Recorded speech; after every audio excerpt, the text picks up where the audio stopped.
ഇപ്പോൾ രമേശ് പിഷാരടി സ്ഥാനാർത്ഥി പറഞ്ഞത് അവിടെ അവർ വോട്ട് ചോദിക്കാൻ എത്തിയല്ല, ഒരു അമ്പലത്തിൽ പോയി തിരിച്ചു വരുമ്പോൾ അമ്മ വിളിച്ചപ്പോഴാണ് അങ്ങോട്ടേക്ക് പോയത്. അവരെ തീർത്തും തടഞ്ഞു വയ്ക്കുകയാണ് ഒരു കൗൺസിലറുടെ നേതൃത്വത്തിൽ നാം പറയുന്നത്. നോക്കൂ, ഇന്ന് രാവിലെ മാധ്യമ പ്രവർത്തകർ, അതായത് ഇന്ന് നടന്ന വളരെ കേരളം ഞെട്ടലോടുകൂടി ചർച്ച ചെയ്ത ഒരു പീഡന കേസുമായി ബന്ധപ്പെട്ട് നടന്ന അറസ്റ്റിനെ തുടർന്ന് മാധ്യമ പ്രവർത്തകർ ചോദിച്ച ഒരു ചോദ്യത്തിന് UDFന്റെ സ്ഥാനാർത്ഥി പറഞ്ഞ മറുപടി എന്തായിരുന്നു?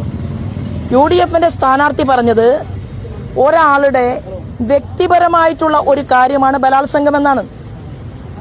അതിനർത്ഥം ഒരു വ്യക്തിക്ക് സൗകര്യം പോലെ തോന്നുന്നത് പോലെ അച്ഛനും അമ്മയും ഇല്ലാത്ത ഒരു പെൺകുട്ടിയെ എവിടെ വെച്ചും പീഡിപ്പിക്കാം, എവിടെ വെച്ചും ബലാത്സംഗം ചെയ്യാം. ഇത്ര നെറികെട്ട രീതിയിൽ ഈ കേരളത്തിന്റെ പൊതുസമൂഹത്തെ അപമാനിക്കുന്ന രീതിയിൽ, ഇവിടുത്തെ പെൺകുട്ടികളുടെ അമ്മമാരുടെ സ്വത്വബോധത്തെ ചോദ്യം ചെയ്യുന്ന രീതിയിൽ കേരളത്തിന്റെ ചരിത്രത്തിൽ ഏതെങ്കിലും ഒരു രാഷ്ട്രീയ നേതാവ് പ്രതികരിച്ചിട്ടുണ്ടോ?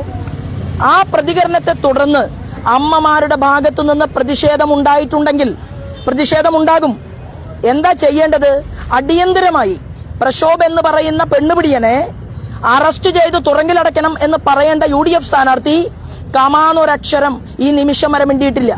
UDFന്റെ സ്ഥാനാർത്ഥിയോട് കഴിഞ്ഞ എത്രയോ വർഷമായിട്ട് കേരളത്തിൽ ചർച്ച ചെയ്തിട്ടുള്ള കുപ്രസിദ്ധമായിട്ടുള്ള സ്ത്രീ പീഡന കേസുകളിൽ ദിവസങ്ങളോളം അവർക്ക് വേണ്ടി യാതന അനുഭവിച്ച് നിരവധി സമര പോരാട്ടങ്ങളുടെ മുന്നിൽ നിന്ന ഒരു സ്ത്രീ എന്നുള്ള രീതിയിൽ എനിക്ക് പറയാനുള്ളത്, ഇനിയും സമയം വൈകിട്ടില്ല.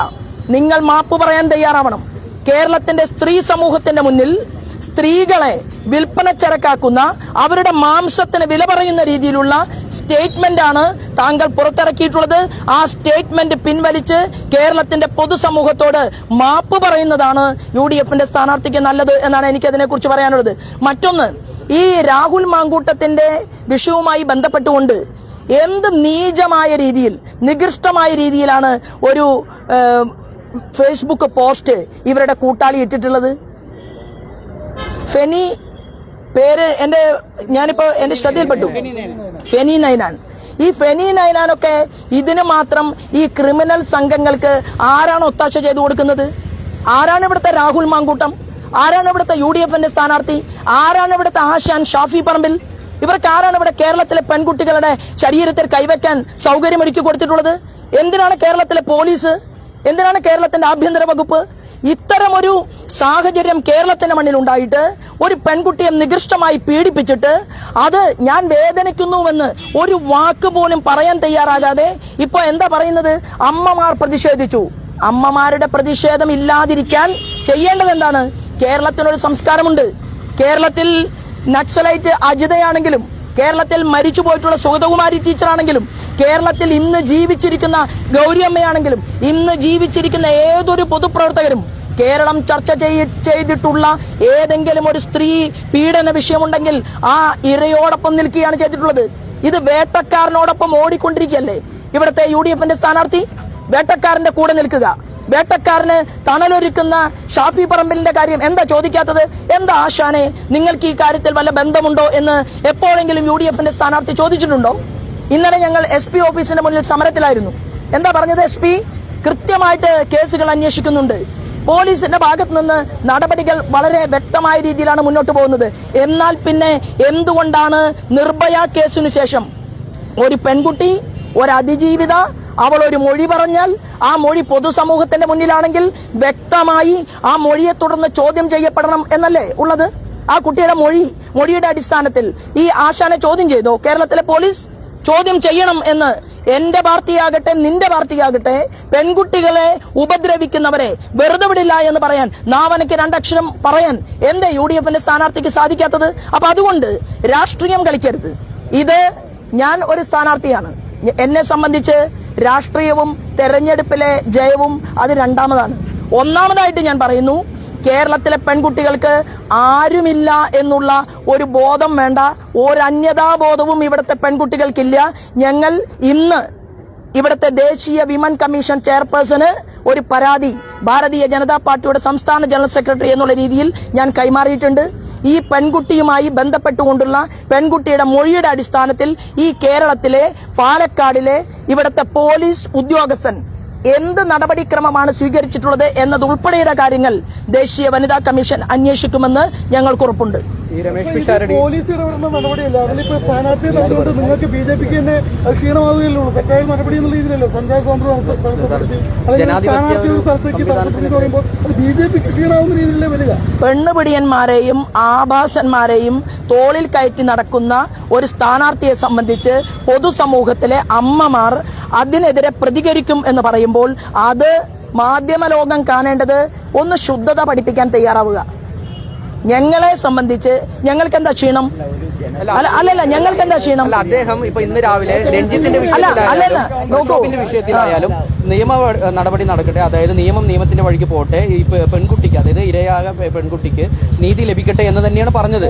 അപ്പൊ പോലീസിന്റെ നിയമത്തിന്റെ വഴിക്ക് പോട്ടെ എന്ന് പറഞ്ഞു. അപ്പോ ബലാത്സംഗം വ്യക്തിപരമാണ് എന്ന് പറഞ്ഞതോ? ചോദ്യത്തിന് ഉത്തരം പറയൂ. അല്ലല്ല, എന്താ പറഞ്ഞത്? ആ, എന്താ അതിന്റെ അർത്ഥം? എന്താണ് അതിന്റെ അർത്ഥം? എന്താണ് ബാധ്യത? തീർച്ചയായിട്ടും ഏറ്റെടുക്കണം. ഒരു പ്രസ്ഥാനത്തിൽ പ്രവർത്തിച്ചുകൊണ്ടിരിക്കുന്ന ഒരു വ്യക്തി ഇത്തരമൊരു സാഹചര്യത്തിൽ പെട്ടുവെന്ന് കേരളത്തിന്റെ പൊതുസമൂഹത്തിന്റെ മുന്നിൽ അതിജീവിത പറഞ്ഞതിനു ശേഷം എന്തുകൊണ്ട് ഉത്തരവാദിത്തം ഏറ്റെടുക്കാൻ UDFന്റെ സ്ഥാനാർത്ഥി തയ്യാറായില്ല എന്നുള്ള ചോദ്യം അത് കേരളത്തിൽ ചോദ്യം ചെയ്യപ്പെടുകയല്ലേ? അതിന് അമ്മമാർ തടയുന്നതിന് ഭാരതീയ ജനതാ പാർട്ടിയുടെ ഉത്തരവാദിത്തമാണോ? അത് ഞങ്ങൾ BJPയുടെ കൗൺസിലറുടെ നേതൃത്വത്തിലാണ് ഇന്ന് തടഞ്ഞിരിക്കുന്നത്.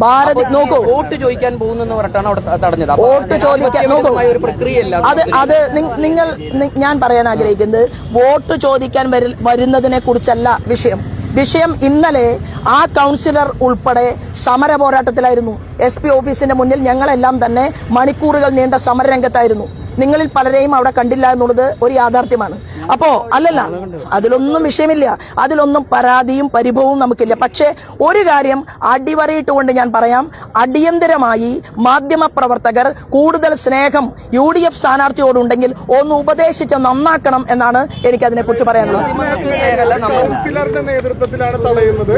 അതൊരു സ്ഥാനാർത്ഥിയാണ്. ഒരു സ്ഥാനാർത്ഥിക്ക് വ്യക്തിപരമായുള്ള പല പ്രശ്നങ്ങളുണ്ടായിക്കോട്ടെ, പല ആരോപണങ്ങളുണ്ടായിക്കോട്ടെ, എന്തുണ്ടായിക്കോട്ടെ, അദ്ദേഹത്തെ പ്രചരണത്തെ തടസ്സപ്പെടുത്തിയ അദ്ദേഹത്തിന്റെ സ്വാതന്ത്ര്യമല്ല. ഇത് കേരളമാണ്. ഇതിനു മുൻപ് ഞാൻ പറയാം, ഇത് കേരളമാണ്. കവിയൂരും കിളിരൂരും ചർച്ച ചെയ്യപ്പെട്ടപ്പോൾ ഇതിനേക്കാൾ വലിയ കൊമ്പന്മാരെ കേരളത്തിന്റെ മണ്ണിൽ തടഞ്ഞിട്ടുണ്ട്.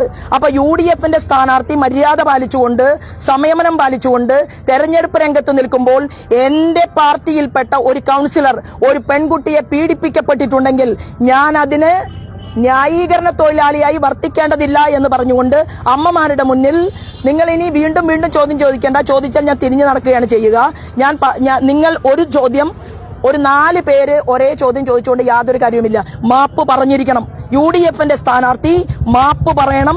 ഞാൻ രാവിലെ പറഞ്ഞ വാക്കുകൾ സ്ത്രീ സമൂഹത്തെ വേദനിപ്പിച്ചിട്ടുണ്ടെങ്കിൽ എനിക്ക് തെറ്റുപറ്റിപ്പോയി എന്ന് മാപ്പ് പറയാൻ UDFന്റെ സ്ഥാനാർത്ഥി തയ്യാറാണ്. തടയുന്നില്ല. അവിടെ എല്ലാ ജനാധിപത്യ സംവിധാനം ഉൾപ്പെടെ ഉപയോഗിച്ചാണ് അവർ. UDFന്റെ ശക്തി കേന്ദ്രങ്ങൾ എങ്ങനെ തടയുക? സോളാർ കേസ് ചർച്ച ചെയ്ത കേരളല്ലേ ഇത്? അല്ലല്ല, ഞാൻ പറയട്ടെ, ഈ സ്ഥാനാർത്ഥിക്കെതിരെ പ്രതിഷേധിക്കാൻ ഈ അമ്മമാർക്ക് അവകാശമില്ല. അല്ല, ഞാൻ പറഞ്ഞ പോയിന്റ്, നിങ്ങൾ ബലാത്സംഗത്തെ അനുകൂലിക്കുന്നവരാണോ കേരളത്തിലെ മാധ്യമപ്രവർത്തകർ?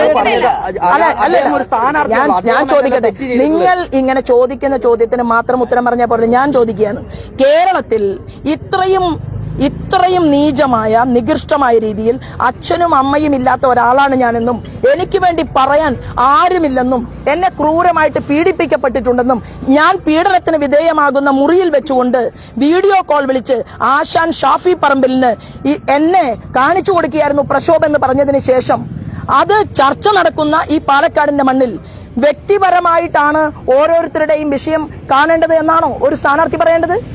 അങ്ങനെയാണോ ഒരു സ്ഥാനാർത്ഥി പ്രതികരിക്കേണ്ടത്? അപ്പൊ സ്ഥാനാർത്ഥിയുടെ നാക്ക് സൂക്ഷിച്ച് സ്ഥാനാർത്ഥി ഉപയോഗിച്ചാൽ സ്ഥാനാർത്ഥിക്ക് സുഗമമായിട്ട് ഈ പ്രവർത്തനവുമായിട്ട് മുന്നോട്ട് പോകാം എന്ന് മാത്രമേ ആ വിഷയത്തെക്കുറിച്ച് എനിക്ക് പറയാനുള്ളൂ. അമ്മമാർ എന്ത് നടപടി സ്വീകരിക്കും, അമ്മമാർ എങ്ങനെ പ്രതികരിക്കും എന്നതിന്റെ മൊത്തത്തിലുള്ള ഉത്തരവാദിത്തം ഏറ്റെടുക്കുന്ന ഒരു ജോലിയല്ല എനിക്കുള്ളത്. പക്ഷെ ഒരു കാര്യം ഞാൻ പറയാം, സ്ത്രീയെ അപമാനിച്ചാൽ രാഹുൽ മാങ്കൂട്ടം എത്ര സ്ത്രീകളെ അപമാനിച്ചു, എത്ര സ്ത്രീകളെ പീഡിപ്പിച്ചു, എത്ര സ്ത്രീകൾക്ക് ഇവിടെ മാനഹാനി ഉണ്ടാക്കി, കേരളത്തിന് അപമാനമുണ്ടാക്കി, പാലക്കാടിന് അപമാനമുണ്ടാക്കി, എന്ത് നടപടി ഉണ്ടായി? എന്താ ഉണ്ടായത്? എന്തെങ്കിലും നടപടി ഉണ്ടായോ? അപ്പൊ അതുകൊണ്ട് നിങ്ങൾ ദയവ് ചെയ്ത് ബലാത്സംഗ വീരന്മാർക്ക് സപ്പോർട്ട് കൊടുക്കുന്നവരുടെ അവർക്ക് വേണ്ടിയിട്ടുള്ള ചോദ്യങ്ങളുമായിട്ട് എന്റെ അരികിലേക്ക് വരണ്ട. ബാക്കി മറ്റു കാര്യങ്ങൾ എന്ത് വേണമെങ്കിലും നിങ്ങൾക്ക് ചോദിക്കാം. നാളെയും ഈ തടയലുണ്ടാവും.